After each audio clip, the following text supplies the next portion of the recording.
Music जो है ये हर इंसान के अंदर है। इसको डिस्कवर कौन कौन करता है ये डिपेंड करता है उस बंदे पे, किसने कैसे किया।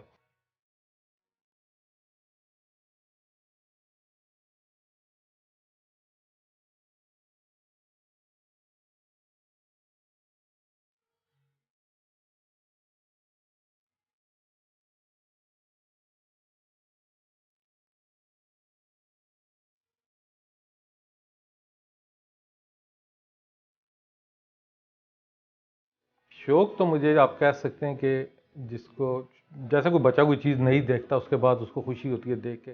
जब मैं स्कूल से निकला इन चीज़ों के बारे में और देखा, उसके बाद फिर मैंने कलेक्ट करने के लिए पाकिस्तान में हर जगह गया और काफ़ी लोगों से ख़रीदता रहा। फिर मैं इंग्लैंड चला गया 1990s में, फिर वहाँ पे भी मैंने इनको कलेक्ट करना शुरू किया।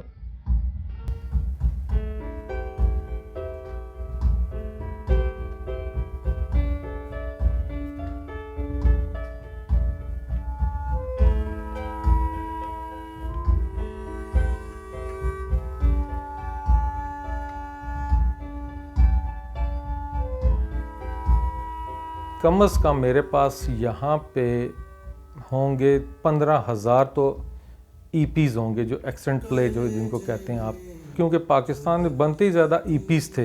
एलपीज़ तो बहुत कम जो इन्वेस्ट करते थे ईएमआई में, ईपीज़ पे थे। वो मेरे पास हैं 15,000।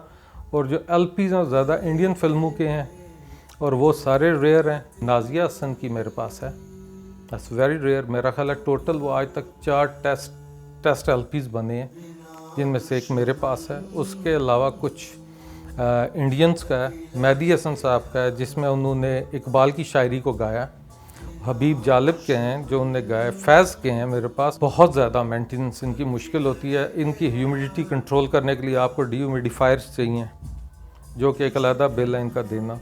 मुझे गवर्नमेंट की हेल्प चाहिए इसके लिए, ताकि हम इसको सर्वाइव करा सकें आने वाली नस्लों के लिए।